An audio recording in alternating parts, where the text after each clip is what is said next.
hear around people talking about BBI increasing the cost by creating many positions, Mr. Speaker. And I want this House to listen to me on this. Mr. Speaker, the Senate, in order to realize the gender principle, is being increased from 67 to 94. That is an increase of 27 members. In the National Assembly, we are increasing it with 11 members. That's a total of 38. But, Mr. Speaker, compare that to when you move the cabinet secretaries from outside. What is your point of order? How can this one, who I don't even know, can see?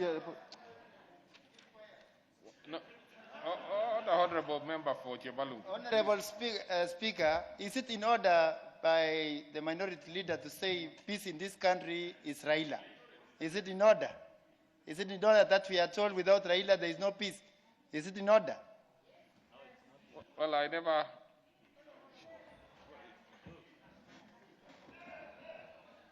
No, Mr. Speaker, I don't know why some constituents cannot elect literate people to come to Parliament. You don't bring these such kind of literate people to come to Parliament. You don't even know what you are saying. I don't want you to go that direction. I don't want you to go that direction. Mr. Speaker. What is it, Honorable Ngeno, again? Bwana Speaker, unajua sisi zote yenye tulichaguliwa hapa, Speaker, either sisi illiterate ama tuko literate, Bwana Speaker, tumechaguliwa na watu. Na mtu kuwa ati kiongozi ya wachache asifikirie ati yeye amesoma kushinda wengine. Hata sisi tumesoma. Sisi tumesoma, rafiki yangu, na tulichaguliwa na watu kuletwa hapa, na hauna cheo ya kuongea vibaya kuhusu wajumbe wengine ambao walichaguliwa hapa kama wewe. Okay. Kwa hivyo, Bwana Speaker, ningependa kuuliza kama is it in order mjumbe kama mimi aongee vibaya venye ameongelelea mwenzetu ambaye hako hapa, illiterate ama literate.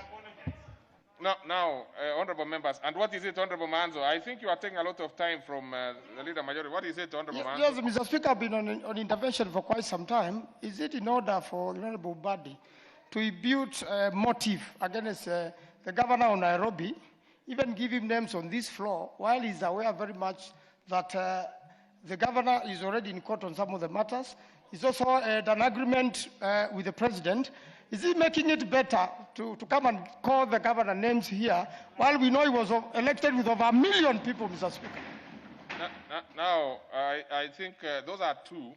Honorable Mbadi, on the issue of member for Chebalungu, I think that, in my opinion, was not the correct position.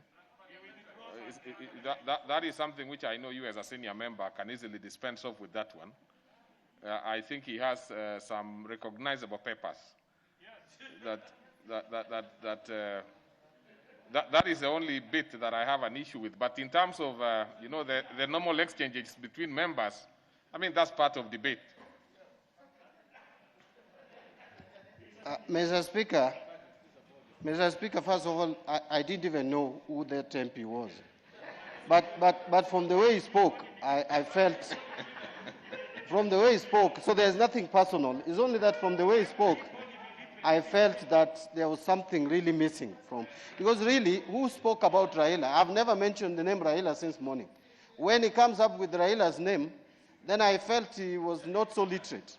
But Mr. Speaker, probably he had a problem. Maybe he didn't hear properly. That is a bit also that I actually agree with the minority. In fact, I was also trying to ask myself at what point that particular name was mentioned, because I didn't hear it. So the members, I think we can put that one to go. That one is sorted. That one is sorted. I think. Mr. Speaker, that is why. I think he has already made a point. No, Mr. Speaker, it's only that I thought, how could he have understood that I spoke about Raila when I didn't?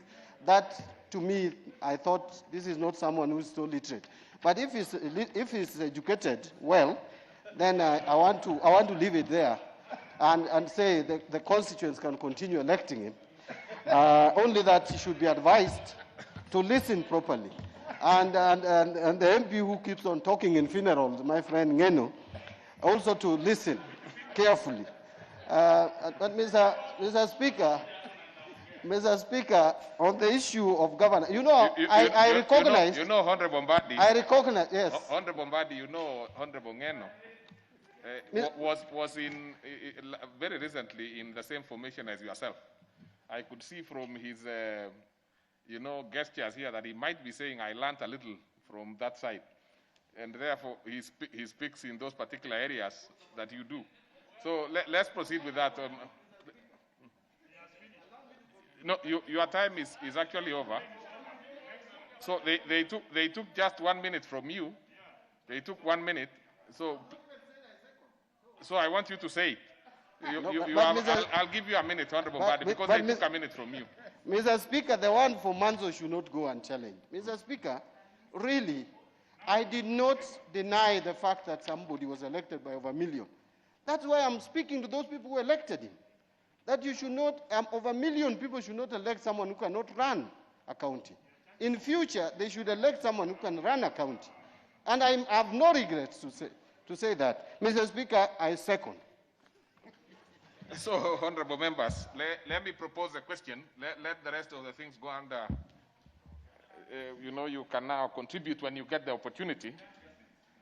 So I propose a question, which is that pursuant to provisions of Standing Order 224-6, the thanks of this House be recorded for exposition of public policy contained in the address of His Excellency the President, delivered in Parliament on Thursday, November 12, 2020, and further that this House notes the following report submitted by His Excellency the President, laid on the table of the House on Tuesday, November 17, 2020. The report submitted in fulfillment of Article 132(1)(c) and 247 of the Constitution. 1, the annual report of the measures taken and progress achieved in realization of the national values and principles of governance. 2, the annual report on the progress made in fulfilling the international obligation of the Republic of Kenya. And 3, the annual report to Parliament on the state of national security. The other reports submitted by His Excellency the President are the report on ease of doing business milestone 2014-2020 and the annual report of the Office of the Director of Public Prosecution for the financial years 2017-2018, 2018-2019, and 2019-2020. So the first shot is given to the Honorable Korere.